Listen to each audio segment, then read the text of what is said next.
Good evening and welcome. Good evening and welcome. Wow, we have 8 people in the house ready for such a fantastic evening. What about? What are we going to talk about this evening? Anyway, Tracy Dodds first in the house. Well done, Trace.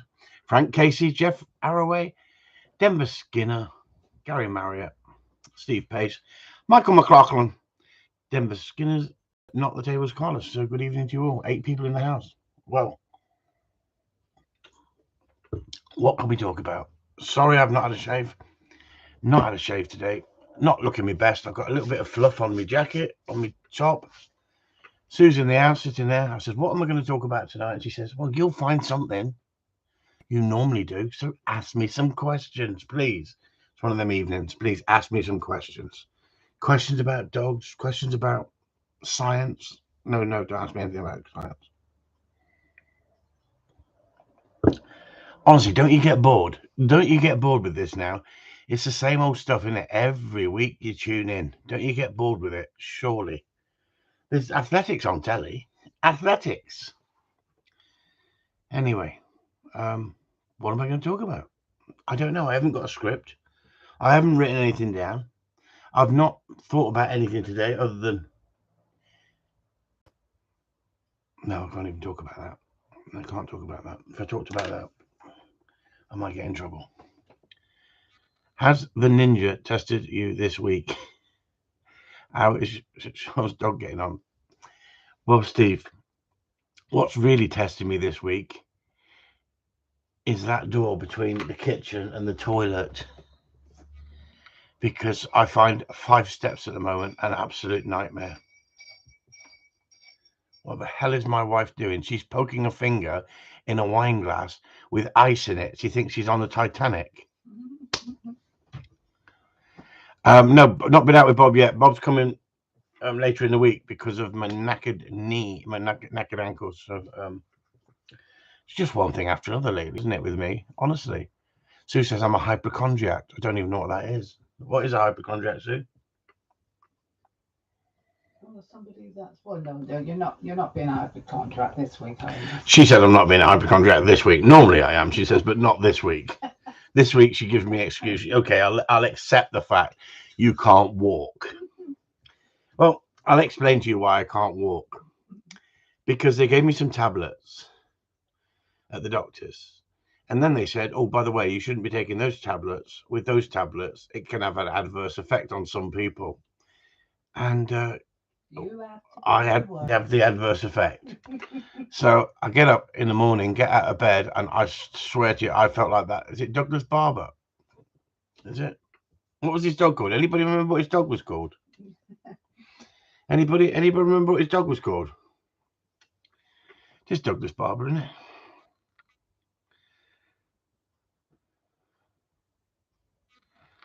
It's all gone very quiet.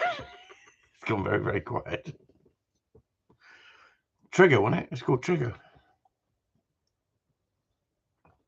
Anyway, on that note, Chris, going to the game and country fair next week, thought might give a scurry a go. Any training I can do to raise my chances? Denver. How do I know how your dog's going? You never send us a video. We keep asking you to send videos to us, Denver. I mean, I could be saying, we'll slow him down, tie a brick to his back leg because he's going out so fast. But you want to win the scurry, don't you, Denver? But I don't know how fast he's going. I don't know what scurry you're entering. You could be entering, if it's a game fair, it could be entering 5 different scurries. You could be doing a pick and mix. There you go, Steve Pace said a video, Denver, waiting for perfection. Waiting for perfection. There's no such thing as perfection. You should see me walking across the freaking room at the moment. Honestly.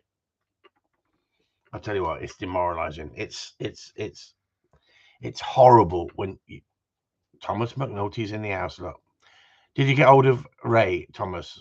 Did he understand you? I bet he thought, who the hell is this? I don't know. I just give in. I give in. I feel absolutely. What did I watch the other day? Oh, I watched somebody on Facebook. They had no arms and no legs, and we were whipping around like crazy. And I thought, stop moaning, Chris. Hopefully, it's only temporary. But when you're used to being reasonably active, it's horrible when you're laid up, isn't it? When you're, is it like call it bedridden, don't they? You won't need any help if you have perfection, Denver. This is it. This is it. There's no such thing as perfection in dog training. There's always something you can work on. Anyway, I'm going to put the fan on because it's quite warm in here. If the fan's bothering you, please let me know.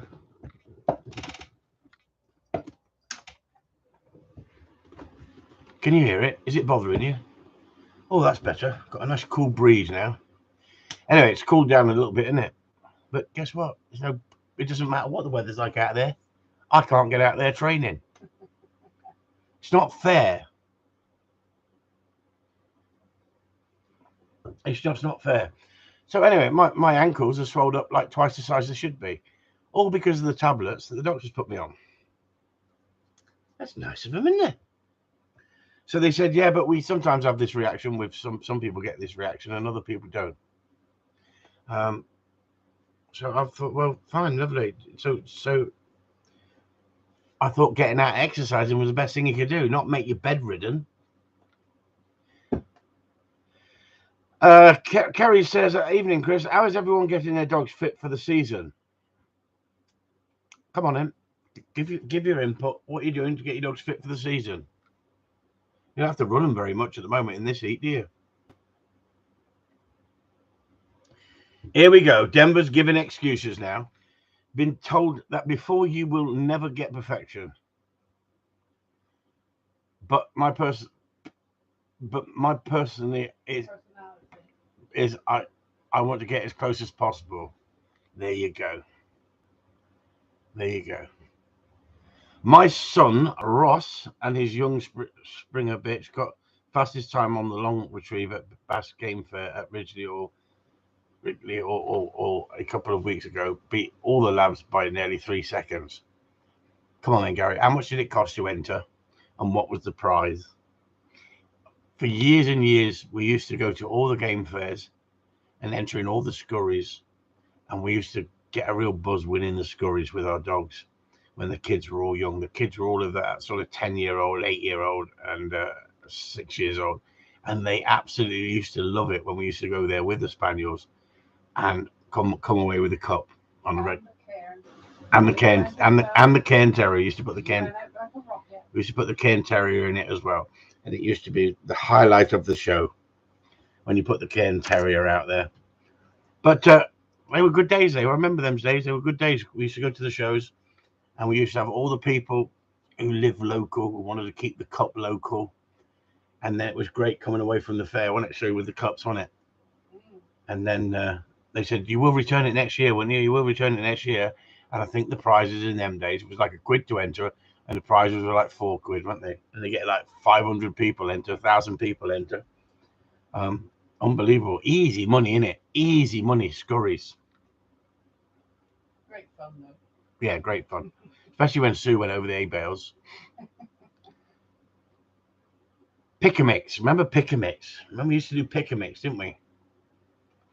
But the best one was where you had to shoot yourself, the clays, and then send your dog. Because if you're reasonably good at shooting as well, a lot of people would have a good dog, but not very good at shooting. Some people will be good at shooting, but not have a good dog. But when you've got a good dog and you can shoot, you're laughing, aren't you?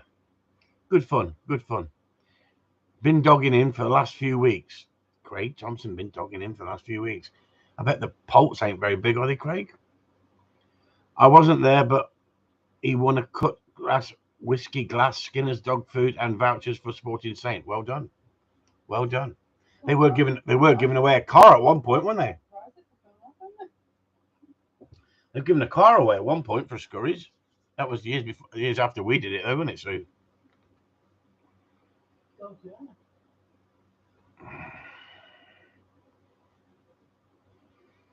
Oh, decent size the birds are. Well done. Pleased for you. Does anyone else have a problem with dummy launcher blowing the ends out of dummies? I've blown the ends out of canvas ball and torpedo one. Yep, they do. they do if you put them in with high-powered blanks. You've got to get the lower-powered blanks. Anyway, I've got...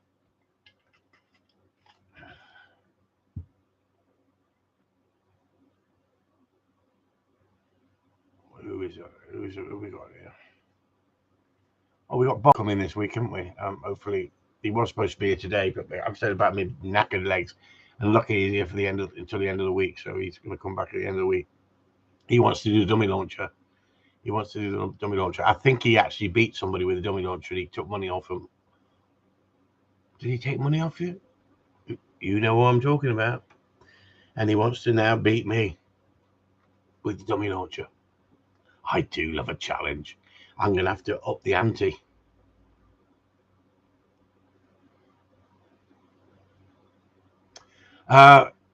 Sheila's in the house.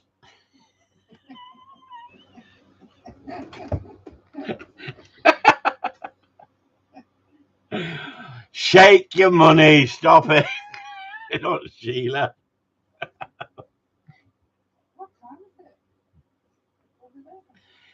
He says, Chrissy, good to see you. Honestly, I think he's been watching Brookback Mountain and he calling me Chrissy. Hey, too much watching Brookback Mountain.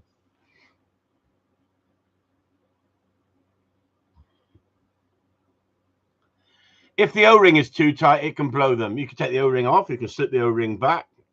Yeah, I've blown the O-ring off on a regular basis.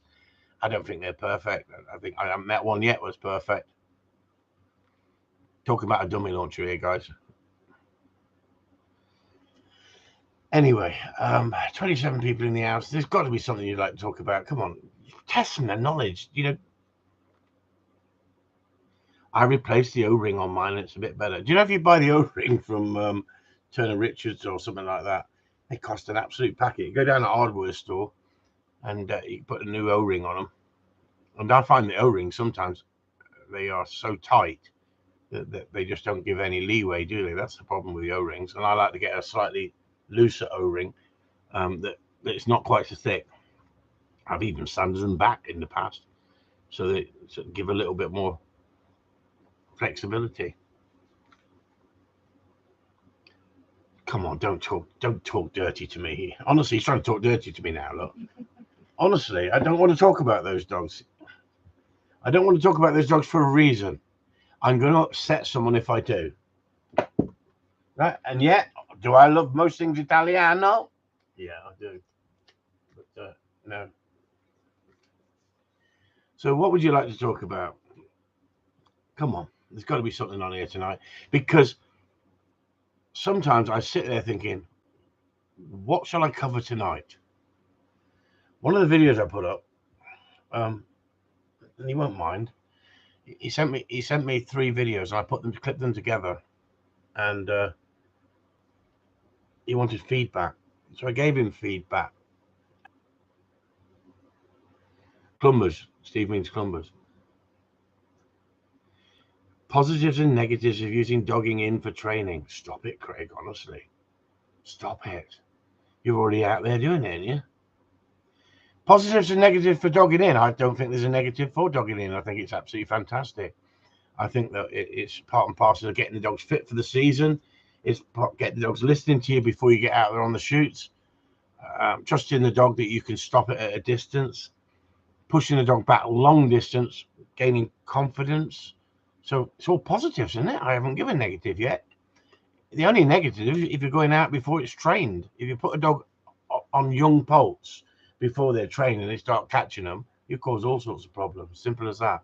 I did see someone sent us a video with his dog ran the pens with the under the wire, pushing back really young poults. Walking them back in is not a problem, but you don't want the dog grabbing a couple of them because you just change the dog's mindset if you start grabbing a couple of them. And it's so much temptation for young dogs. And yet I don't want a dog not wanting to hunt, but I don't want the dog grabbing birds, young birds that can't even hardly get back in on the pop. You know, so I mean, at the end of the day, it depends what you want. I like getting out when the birds are just beginning to fly well, and getting out into the open fields and lining them up and sending them for retrieves. When the bird takes off, stop the dog. The dog's got to stop. But what I was talking about is the video I shared. We're not mentioning who it is, but you'll know on Patreon. The guys who are on Patreon. How many times is he giving dog the whistle commands that are nothing like I use or what most people use, because we have a sort of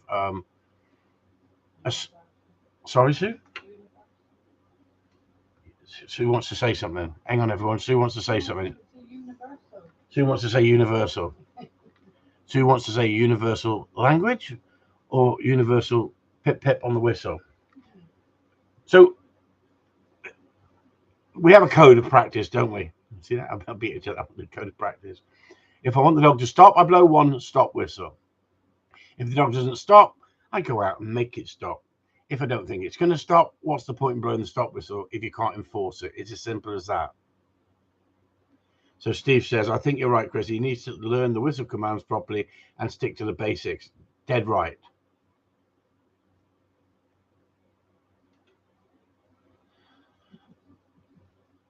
Not to stir up trouble, but I ran into a woman on YouTube that has a bunch of videos trying to trash you. Sorry about that, Christy. Christy, that must be annoying. I like Steve's answer. What did Steve say? I think you're right, Chris. He needs to learn. No, that one? No, sorry, my code.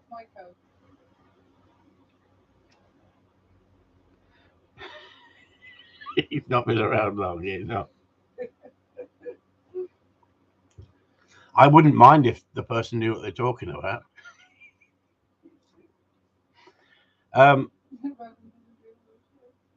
Welcome to the real world. Yeah.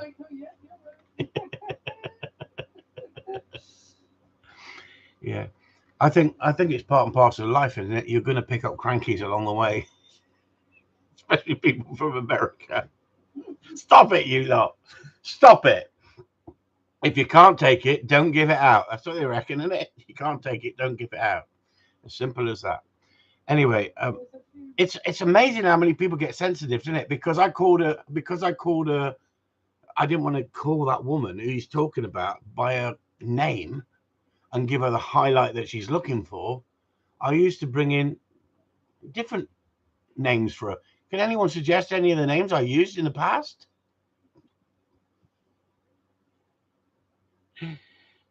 Yeah, cheers, Chris. Getting one. He spelled his address. Thomas McNulty.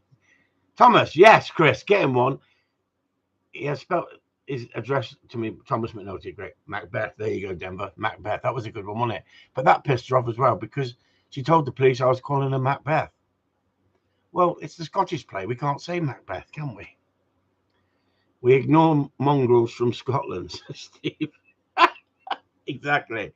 But the thing is, she's going to be freaking wetting her pants tonight because you've all mentioned her. Delighted. She thought she'd been sent to hell in a handbasket. She can do her normal Thursday morning phone. She can phone Devon and Cornwall Police and go, 5 of them mentioned my name. One of them at 8:45 said Macbeth. And they'll go, what do you mean Macbeth?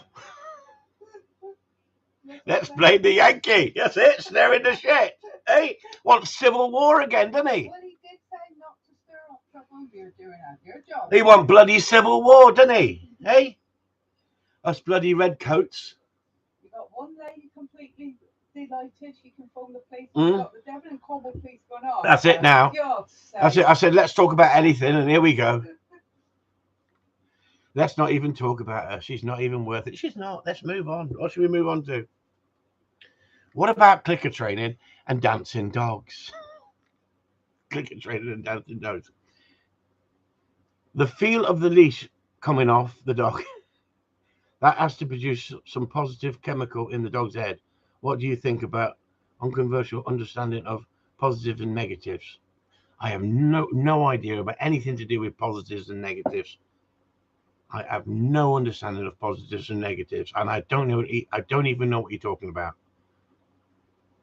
Positive, produce some positive chemical in the dog's head. What do you think about unconventional understanding of positive? I have no understanding at all what you're on about. I'm so uncontroversial, it's unbelievable. Unconventional, not unconventional. Stop it. Unconventional. There's a few questions about training, obviously. Hang on. How much training should you do or shouldn't do in summer months? Can you overdo it? Hear this? Like the sound of a leash buckle. What the hell's he on about now? A leash buckle. Like the sound of a leash buckle. Well, as soon as you take the lead off or the buckle off, it's like, yes! Leash buckle? I'm free. Oh, you've got me worried now. Yeah, it's called adrenaline. Dog goes, yes! We're going. Oh my God, oxytocin he wants to talk about as well now. Honestly, he's been obviously reading out of a freaking book. He's been reading out of a freaking book, I tell you. He wants to be moving on to oxytocins now. All other stuff like that. Pavlov's hunting dogs. Yeah, exactly. Yeah, it all depends what environment you're training them in. If you're training them in a cage, you can change your method of training completely. Previous question from Super Squirrel Unwashed. Did you see that one, Sue? Yes, I've been trying. Come on then, where is it? 5 minutes. Come on then. As I said, there's a few. So they let me get away. Right, Chris. Come on then. This is from Jude. Chris, if you had your child again as a professional gun dog trainer, where would you choose to live and work? The Outer Hebrides. Julia. The Outer Hebrides. Far and away from the madding crowd. Do you know what? It's funny, isn't it? What has the internet done, really? It's given me a living, hasn't it? It's given me a good living. It's given me a wonderful way of life. But I get my pitfalls with it, don't I? I have to deal with everybody and anybody. And you try and be as polite as possible with everybody and anybody. But there comes a point where someone is going to rub you up the wrong way. And none of us are perfect. And as Sue will tell you, I don't suffer fools gladly. It's just not in my character. So what I'd rather not do is hang around with fools. People who think they're above others and all this sort of shit. People who like to criticize but never put their work up. And I think to myself, in some ways, you've got a lot of people out there, especially kids, struggling like crazy with the media and the pressure the media puts them under, and peer pressure of what other people think. I've never been like that, so I just want to be me. If you like me, you like me. If you don't like me, you don't like me. It's as simple as that. I'm not changing just so people like me. Yeah, Craig Thompson said you would still get into trouble in the Outer Hebrides. You bastards. I'd still get into trouble in the Outer Hebrides. They'd have to find me, wouldn't they? They'd have to find me. I could run my own competition and win it myself, couldn't I? Question from terrorist. Terrorist, where's terrorist? When I put the whistle in my mouth, my dog really starts to pay attention. Good on you, terrorist. Well done. That's not a question. That's a statement. No. That's a statement. There is a question. He wants to know for Edith. Come on then, where's Edith? At what point would you introduce gunshot? To Edith? To Edith? No, it's for the pup. At what point would you introduce gunshot? Well, if you've got a dog and it's 6 months old, I'd have no problem introducing shot to a 6-month-old dog, as long as it's away from you. It's how you introduce shot. And if you introduce, it's like a lot of things. Young kids have no fear compared to as they start to get older, the fear creeps in. Dogs are the same. If you don't put them in situations, sometimes if they've not been in that situation, fear will creep in. So with a young dog, 5 months of age, I will fire a starting pistol in my game bag and just watch the reaction of the dog. Not right close to the dog, away from the dog. So I've introduced gunshot. So you've asked the question, when would you introduce gunshot? It depends how, when, what sort of gunshot. I wouldn't just go and get the shotgun out of the cabinet, sit the dog up and fire a shot, because you could make the dog jump out of its skin. no matter what age it is, if you've never used it. So I build it up. So if you're knocking bowls around in the kennel when you're feeding and stuff like that, and you're quite noisy in the kennel, dogs get used to noise. But some dogs cope with shot without any problem at all. I thought I'd had a stroke then. Some dogs. Did you see that? I just froze in the corner. Some dogs cope with shot, no problem at all. Other dogs are a bit spooky. Watch the dog. Do it at a distance. Build it up. So first of all, I would normally use a starting pistol in my game bag or in my vest, shooting vest, my leather shooting vest, not fire it into my vest. I'm going to put it into my pocket and fire it into my pocket and watch the dog. If the dog doesn't really jump, I then will move closer or take the gun out of the vest, out of the game bag, and fire it that way. So I build it up. But as long as you don't build it up from a distance, what I find that if you throw a retrieve for a dog and fire a shot, and the shot puts the dog off, sometimes the retrieve will stop being rewarding for the dog because the dog says, "Oh, hear that noise? I'm not going nowhere near that retrieve because it's bothered me." So I don't want to be firing and firing and then throwing something until I've got the dog knowing that the dog's not worried about the shot. So the shot to me has got to be done at a distance to begin with. But what age? I wouldn't hesitate over a 6-month-old dog, but not close in. As simple as that. Did that answer your question? Well, Michael McLaughlin says, I introduce dog to shot with gun at 50 yards and working towards the dog depending how it is getting on. Yep, good idea. But once the dog is really enjoying the fact that it's not bothered about a shot from a distance, then I'll introduce it with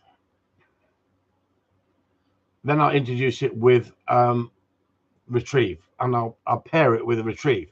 If I've got a dog that's slightly worried about the shot, I'll take it in a rabbit pen, I'll let it chase, and I'll fire the shot once the dog has got the desire to chase and it's running through the cover and the focus is on the chase. Then I find that you don't normally get a problem. The dog associates the shot as nothing because the dog's so wound up with chasing the game in the rabbit pen. Simple as that. Pierre's in the house as well. Pierre is in the house. Hi, Pierre, in the house. Hope you are all keeping well. Prince just had a lump removed from his back. Cancer. We'll have to keep close eye on him. Wish you all the best, Pierre. How do they know it's cancer, Pierre? Has it been sent off and tested, Pierre? Because lots of lumps and bumps on older dogs, and it's not cancer. But I don't want to I don't want to scare anybody, scare you there, Pierre. But hang on, they wouldn't have just cut it off and go, "Oh, that's cancer." You could have it tested. I will start dogging in with Prince when he's healed. Prince would hunt unhealed. Well, so could somebody explain to me what Nigel Moore has just said? Is that good evening? Guten Abend. Sent off and tested. Right. I just hope they've got it all then in one, eh? Hope he's okay, Pierre says. Not the tables, Carlos. Yes, it is. Yes. Eh? Did you see that? Did you see that, Michael? Did you see that? I can understand you better than your dog can understand your whistle. Did you like your video, Nigel?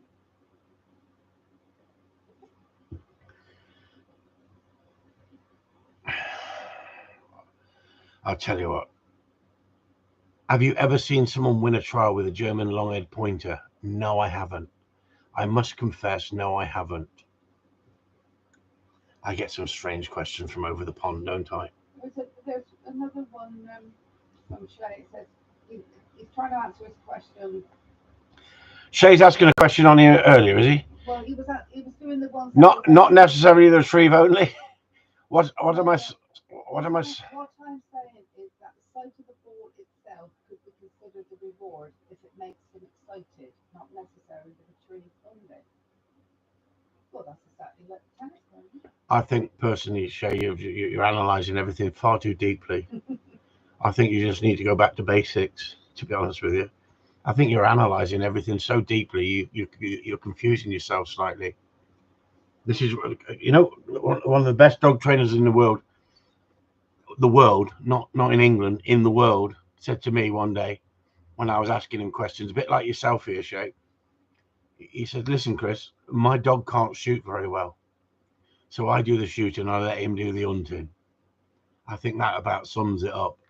Some people want to come across as highly intelligent and want to ask questions that I just think to myself, you're thinking too deep. But at the end of the day, if that's your cup of tea, then great. But you know, you've got that video you put up, Shay, with your little dog, your puppy that is about 10 weeks old, running around your shed, your garage, your manor, whatever you call it in America. What? Homestead. That's what Sue said. Homestead. If you do that on a regular basis, the dog will switch off to them birds. It won't take the drive up. It will actually switch off. It will think that's part and parcel of life. The same with we talk imprinting. We talk about imprinting. I'm not trying to sound intelligent, just thinking differently. You're not thinking differently. You're not thinking differently at all. Everything you said, I've understood, but you're thinking too deep. So we're talking about imprinting. So they've studied it, haven't they? Where, you know, a cat put into a litter, a young cat put into, taken from the litter and put in with a litter of dogs, can think it's a dog. And so we talk about definitely for my own standard. Differently from my own standard. Right, okay. There you go. It's funny, isn't it? I was going to tell a joke about an American then. And I thought, no, be polite, Chris. Be polite. So I'm going to refrain from giving this joke at the moment, right? But what I'm saying is, like,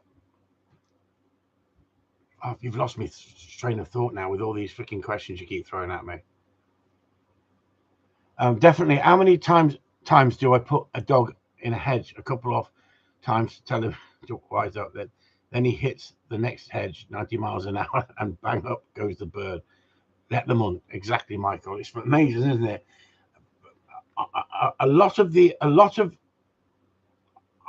I have made that bird mistake with my German shorted pointer. Then don't make the same mistake then. You know, that's the whole point. I'm trying to help you. When you put up videos, if I make comments about them, some people can take offense. Some people want input, and it doesn't matter. Sometimes you can't win. If you say what you feel, you can upset people. And I don't want to upset people. I don't want to go out of my way to upset people. When people put up videos in the group, are they putting up videos to try and impress the group, or are they putting up videos to try and ask the group where I can improve? There's a difference. There's a difference. And it's not my job to say, don't do that, don't do that, don't do that to everybody in the group. My job is to give advice if I see something where you can go wrong. It's just an observation. I've seen it before. I've had mates who've put 10-week-old dogs in rabbit pens with rabbits, and the rabbits and the dogs just become so friendly with each other. The rabbit doesn't run because he knows the dog's not a threat, and the dog doesn't really chase the rabbit after a while because the dog says, this is part of life. There's just these things around me. It's like having chickens on your farm. If you don't want your dogs to chase the chickens on your farm, you can soon stop it chasing, teach it to stop it chasing the chickens on the farm. When my dogs see birds, I want them driven. I don't want them looking at them, sitting down and going, oh, there's movement there. So, you know, I'd stick to the basics. But you're getting the input, aren't you? Because you're asking question after question after question. And I don't mind getting into a debate if you want to get into a debate about the psychology or the in-depth science behind dog training. But I don't really know what you're asking me at the moment, because you've asked me, I think, 15 questions more than everybody else. You're putting me under such pressure. I'm going to fold in a minute with this input. He says he likes the input. Well, I can tell you like the input. I'm just affirming that I have learned that about the birds. It's like you said, Shay. It's like you said. Appreciate the feedback. It's like you said. A lot of people. I'm a typical like an American, full of my own opinion. He didn't offend me in the slightest. I've been told that many a time. You like input. There you go. I'm just affirming that I have learned about the birds first and appreciate feedback. There you go. It's all about feedback. It's all about a bit of banter. That's what we're on about on here. Don't mind a bit of banter. Like I was saying before, Nigel wasn't in the room. I was talking behind his back on purpose so I didn't offend him. No, I say it on here, and if he listened back to it, or he was in the background listening, I stand by everything I say about everything I do on the group, because I don't talk nasty behind people's backs, but I do it as constructive criticism, because I think that's the way forward. And I think Nigel is a top bloke for the fact that he's taken that on board and he's accepted it. So he sent me the videos. I've not ripped into it, but there was so much wrong in little things that were wrong in the video. I froze again. So many little things wrong in the video that it was a good set of 3 videos to put up and actually talk about and be constructive about them to help him. And he'll learn far more than someone putting up a video and me not saying nothing about it, because I watch it and think, what the hell did you put that video up for? What does that show us about your dog? It shows me nothing. Now, I can't answer everybody. I can't answer everybody's questions. What's hunting, pointer or spaniel or both? Everything, I think. Everything. Hound dog, coon dog, everything. Everything. And so what I'm saying is, some people think, oh, I'm picking on Nigel. Well, I'm not picking on Nigel in the slightest. Nigel has said to me that because of his military background, and a lot of people in that military background have been given criticism and they can take criticism. So it's not being rude to Nigel. It's giving Nigel the tools and the information for him to move forward. If he doesn't want to move forward, don't send me any videos. But he was good enough to send the videos, and they were great videos, because in the videos he was doing wrong. So not only does he learn, but other people learn from them as well. Now, not everybody will learn from them, because not everybody's making those mistakes. But it was a great subject to talk about tonight, and I was going to break those videos down about how important it is to follow a format, a pattern of how to train. Now, you can train any way you like. I know a guy who used to cast his dog out, stop his dog and go left, go right. Well, is that his left, his right, or the dog's left, the dog's right? It's just too confusing. I don't see the point of having to go left, go right. Well, then the dog knows what his left and his right is. Great, get on with it. AM, don't put out the fire before it starts. An old gamekeeper told me, keep it simple. You're dead right. Absolutely dead right. Encourage good behavior, do the basics well, and let them be puppies. Let them hunt without knowing what they're doing. AM. I'm singing from the same tune, the same song sheet. If everybody else had followed that same format, instead of trying to get too technical about the Scientology, look at Scientology, shall we? Should we talk about Scientology? No, we won't. Should we talk about religion? No. Should we talk about... No. Shut up, Chris. Move on. Jeff Arroway. Watch the video. Saw input was great. There's another one. Look. There's Jeff. Happy smile on his dog's face. Jeff walked straight past that rabbit. I saw the rabbit go out. I'm not quite sure whether Jeff saw the rabbit go out. I think the dog saw it for one split second, but didn't chase it. I was amazed. But I slowed it down on purpose, because what I saw at that split second, Jeff should have moved straight in and used that to get his dog's nose down and get it hunting. But Jeff was moving forward, and I had to tell Jeff to come back. Now, just imagine Jeff didn't have my input of coming to me for lessons, me videoing his dog, and then doing a voiceover. I froze again. So I'll repeat that. So Jeff has that added advantage of coming for a lesson, me videoing it, me doing a voiceover, and then Jeff watching it through as well. So not only is he getting one-to-one, that is the finest part of training you can have, because you can ask questions one-to-one.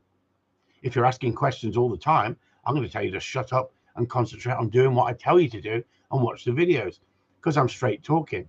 But Jeff doesn't ask questions. Jeff does it and then produces a better dog for it, but it's still a learning curve by asking questions. There's nothing wrong with asking questions. That's how you learn. But you can overload someone if they're concentrating on what they're doing. So see that? See what Steve says? You're going to get people freaking repeating that, Steve.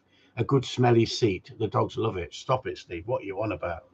A good smelly seat. Could you elaborate on that, Steve, please? I know what you're talking about, but some people in, see, I froze again. Some people in here are going to go, what the hell is Steve on about? A good smelly seat. But he's dead right. So what you do, you use that to your advantage. You put the dog back over that, especially if the dog's missed the rabbit going out or the bird running on. Normally, if it takes off, the dog would see it, but the rabbit flipped and was gone. I thought for one split second the dog saw the movement of it, but he couldn't have, I don't think, because I think he would have chased it. That's for only people in the know. Yeah, you're right, Steve. It sounded really dirty, didn't it? It sounded really dirty.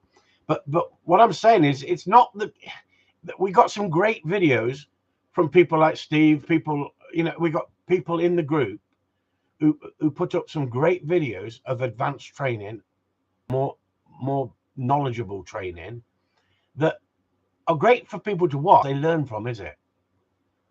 I'm getting a little bit paranoid now because I keep breaking up here and I keep freezing on the screen, so I don't know if it's stuttering. So what I'm saying is, it's the people who are struggling, who are willing to have that bit of constructive criticism at the right time. There's no I don't get no kick from making people silly. I'm not there to do that. What I'm there to do is educate. There are helping people out there who are struggling. It says my connection is unstable, or does it say I'm unstable? Sue says both. One requirement, it will depend on how soon to put the brakes on. The gears on the accelerator always work. The brakes eventually fail. And AM, that's an important fact, because it's my job to look at the handler and think, how soon do I need to put the brakes on this dog? Where some dogs, you let them run on and bring in more drive and more desire, and knowing that we could bring them back, no problem at all, because we've done it time and time again. If you've done it the way I show you, you'll know it's so easy to put the brakes on the dog. But if you know what you're doing, if you don't know what you're doing, you can take the drive up or you can take the desire up, and it can become a problem. I just hate looking at myself freezing on the screen. Honestly, I keep having flashbacks. So as a trainer, sometimes I've got to think, well, hang on, this dog has got a lot of drive. We need to put the brakes on this dog sooner than we would on another dog because of the particular person. So the idea, as a good trainer, you're not only assessing the dog, you're assessing the capability of the handler, of the owner of the dog.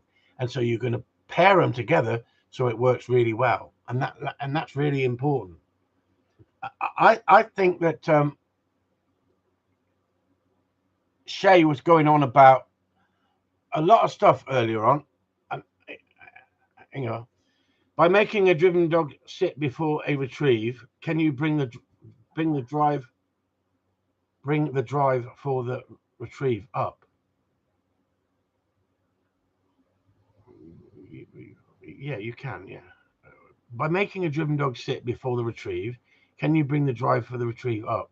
Well, it does that with every dog if you know what you're doing.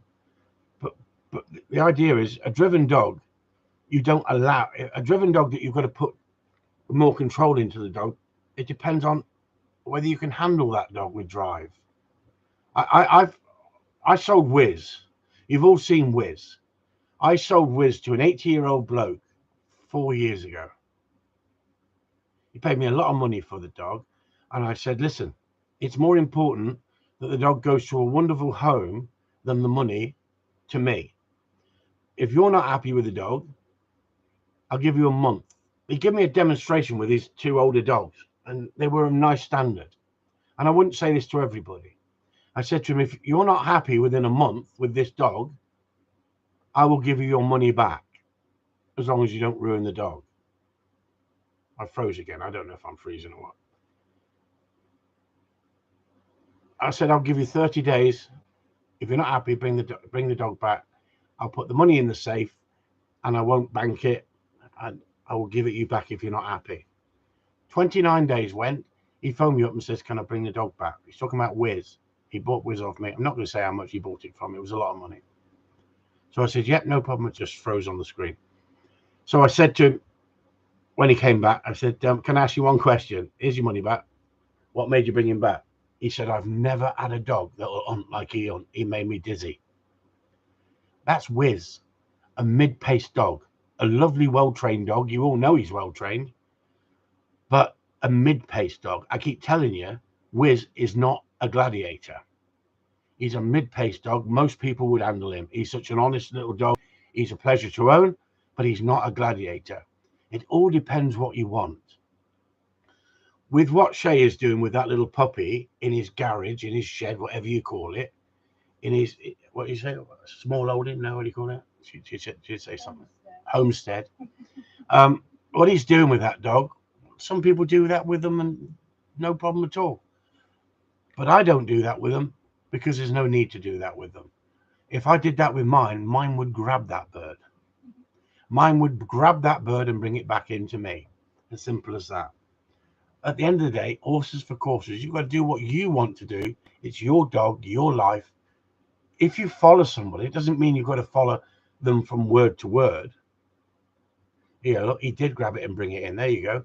So then you can cause another problem, hard mouth. Because it can worry some young dogs and it doesn't worry other young dogs.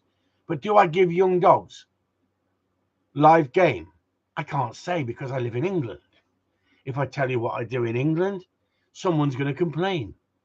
He's not complaining. He thinks that's part and parcel of being an hillbilly out in the wild.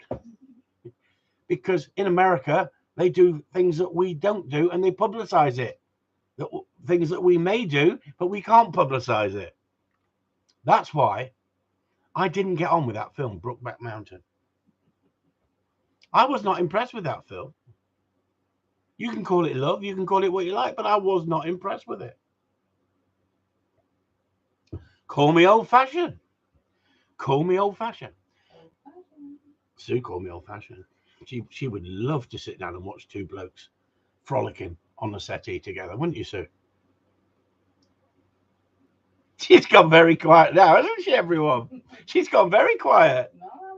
She was being very PC for a split second, wasn't she? Oh, very, very, very old-fashioned.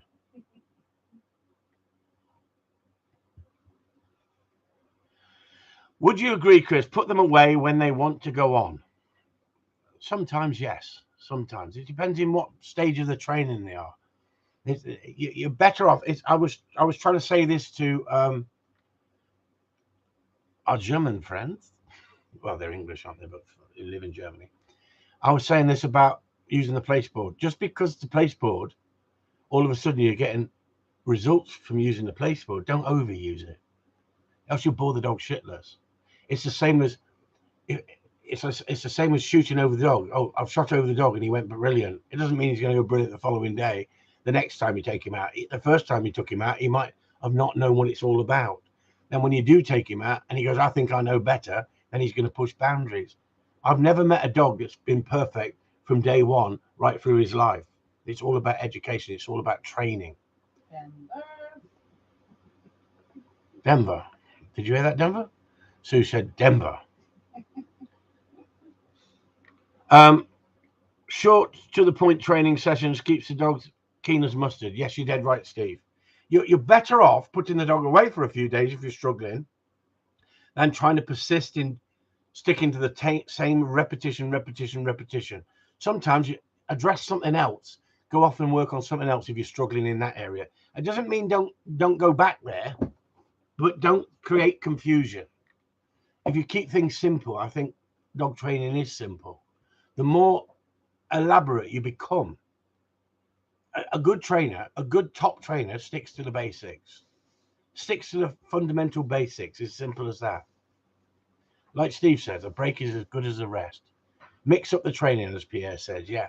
So just because your dog's struggling, you don't keep working on that same thing. You think about how can I get this into the dog's mindset? I'll go in from this angle. I'll go in from this direction. And that's why thinking outside the box and having lots of different ideas in your head of how to get the best out of a dog. But actually, if you think about it, when you watch my videos, my best videos of when I break it down and make it simple for the handler and make it simple for the dog. If I started talking about the quadrants, the 4 quadrants, and about testosterone, and some people are not interested in that. They're not interested in that. They're interested in getting a result with their dog. Now, I think it's important for a trainer like myself to study that stuff.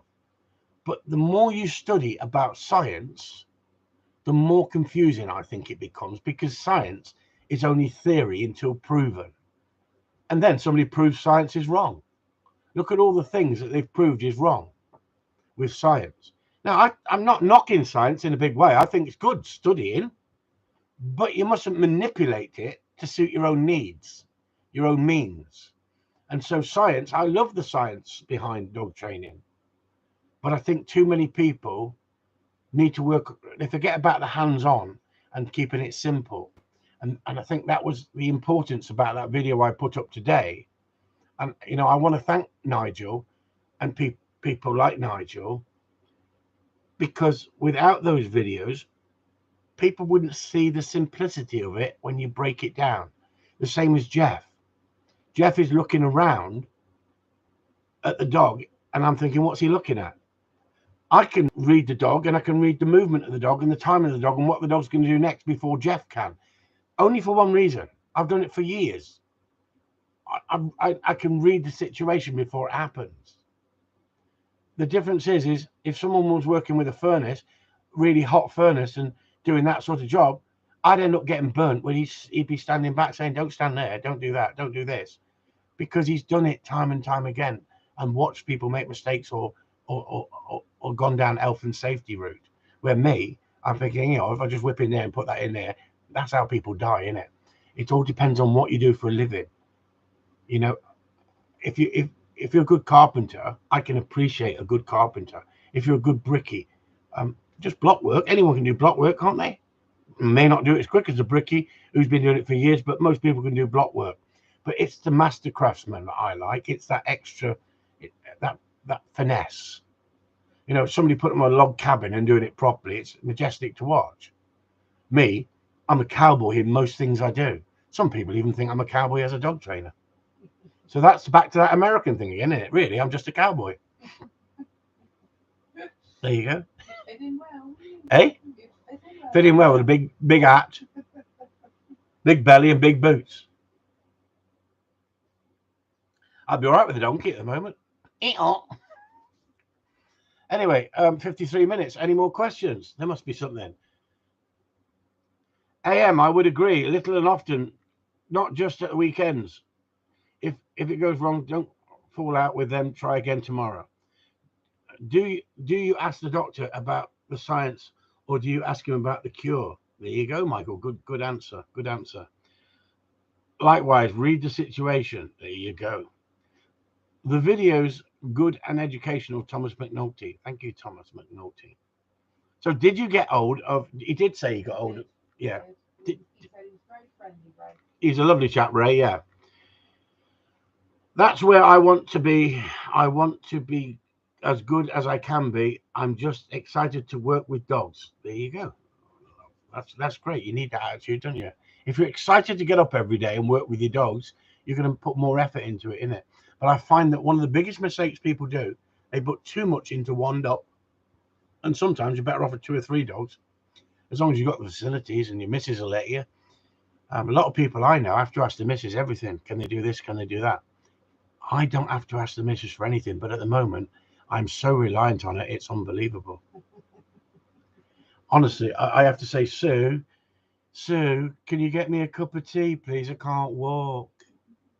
Sue, I can't reach the wine. How do you stop a dog pegging, Chris?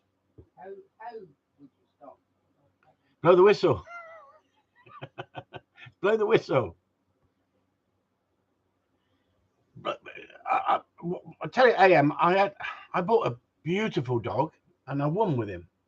It was I won with him.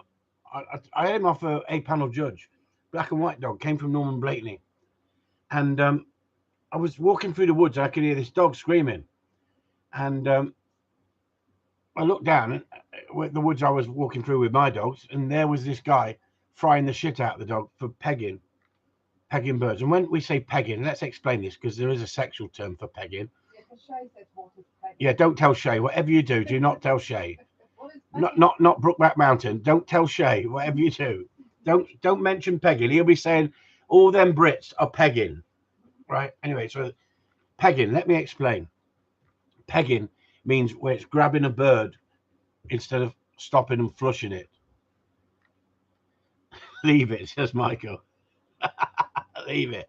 Yeah, so Shay, do you hear that? Leave it. Right? Don't even go there. No, I think he's saying leave it. Pegging, leave it. I know, that's what I'm saying that. Jesus Christ. I got a freaking parrot on my shoulder over here telling me I'm not saying it right now. Honestly, the problem is she thinks I'm disabled at the moment, so she's having to give me so much assistance. It's unbelievable. Who wants to look at me feet? Oh no, I've only got my underpants on. I better not lift my leg up. I'll show you me freaking. Honestly, it looked like if I left footprints in the sand, it would go. A freaking Yeti has been through there. Freaking Yeti has been through there. I got 10 toes on one foot at the moment. No, I haven't. I got 4 toes, and no, I've got 5. Give in. See what I mean? Sitting in the background, it's like that parrot on your shoulder, isn't it? Honestly, who needs Monty Python when you got Sue in the background? Anyway, so we go back to pegging, shall we? You have to look that up on the dirt. If you don't, Google it. Google pegging. Pegging with your girlfriend. Honestly, you lot. It always comes back around to sex, doesn't it, when you think about it? Well, you've got to nearly the end, so... Yeah, so anyway, pegging game, grabbing game. Dog should stop to the whistle and the bird should fly. Pegging is grabbing the bird, right? Okay, pegging. Right? Can't beat a bit of pegging, Chris. Sorry, pecking. Honestly, Pierre, honestly. You Cornish boys. Oh, he's not Cornish, is he? He's from Nottingham. They're even worse in Nottingham, honestly.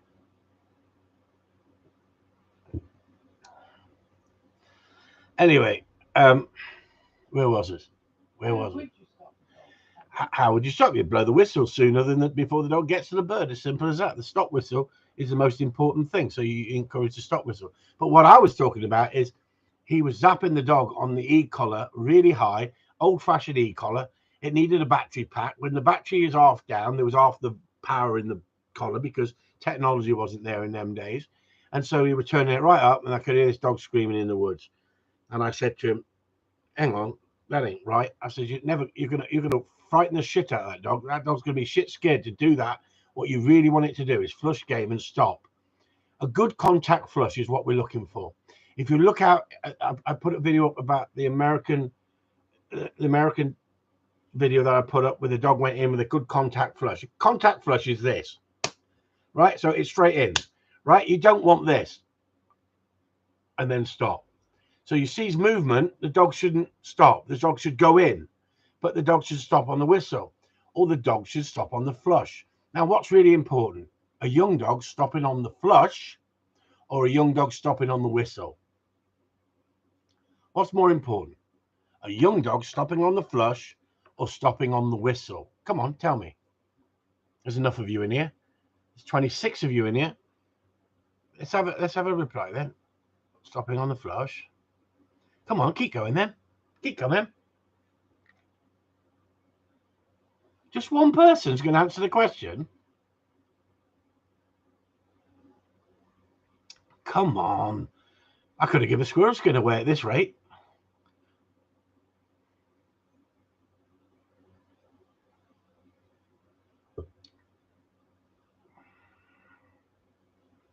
Isn't it funny?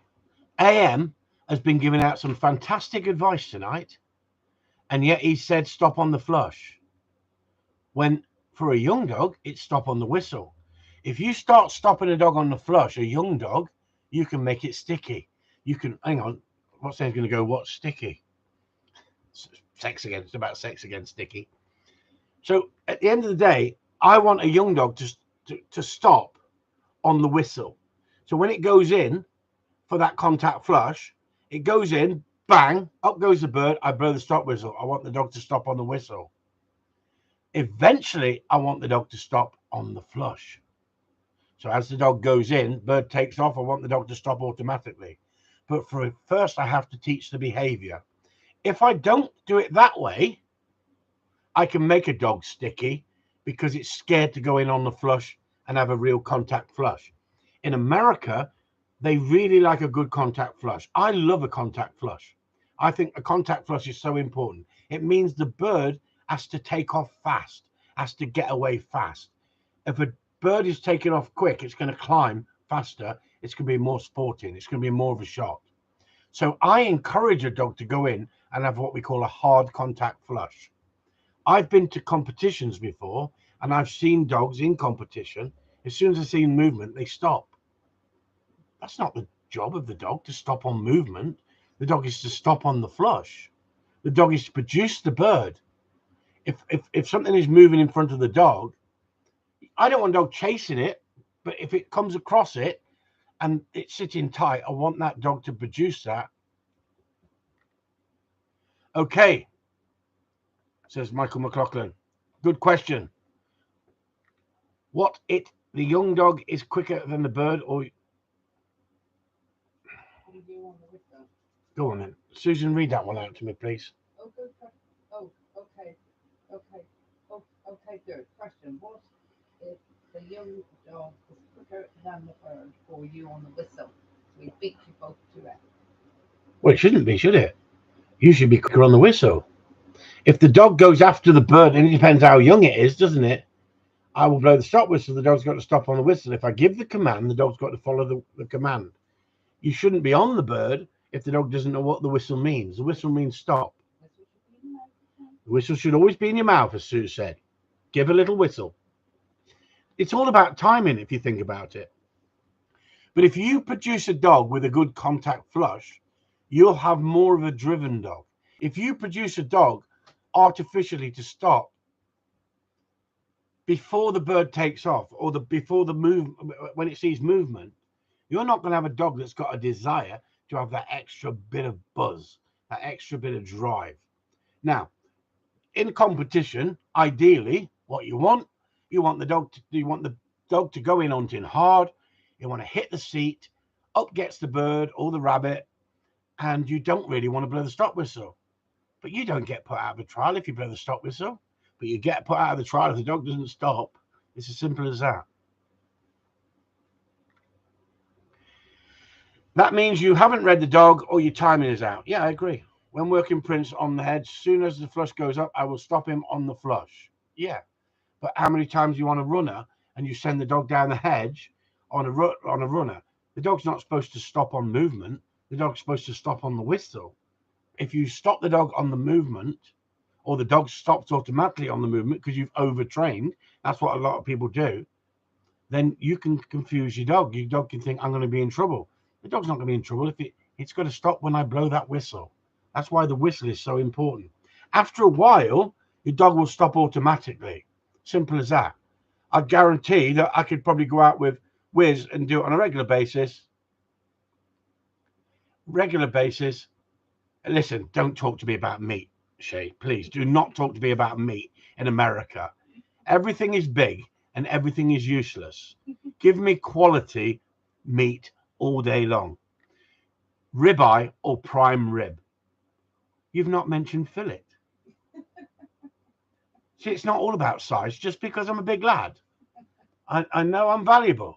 A big lad like me is valuable, but hang on, give me a bit of fillet. Bit of fillet that melts in your mouth. Now, don't get me wrong. I do like a bit of fat on my meat. And you don't get much fat on fillet. But fillet is prime. What a question. What a question after a dog training evening of us all being here, ribeye or prime rib. Next, you'll be asking me what sort of condoms do I like, ribbed or non-ribbed? I don't know. I've never had a condom up me. Well, we got to 58 minutes, like Steve said before you mentioned Hey, she, ask you a question. Ask you a question. You've got to answer this as fast as you can, so we know you're not. We know Shay, isn't it? Not she, Shay. So we know you're not. You're not going to Google it. Okay, Shay. You got to answer this question.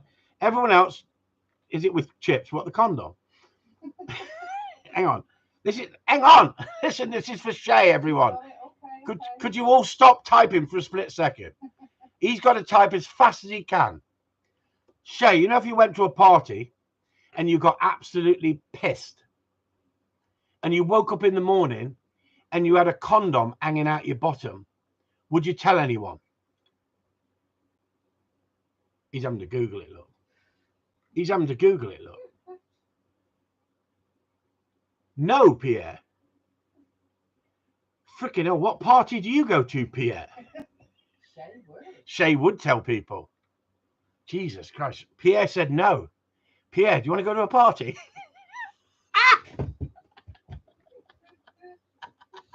I didn't ask you, Pierre, did I? I didn't ask you whether you would tell anyone. Anyway, on that note, have a good evening, everyone.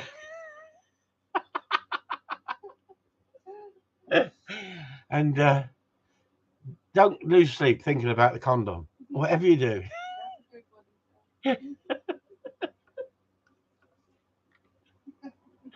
Steve said I'd have to ask you to put it there. At least you're practicing safe sex, aren't you? On that note, good night all. Chris Upton signing off. Honestly, it gets worse here, doesn't it?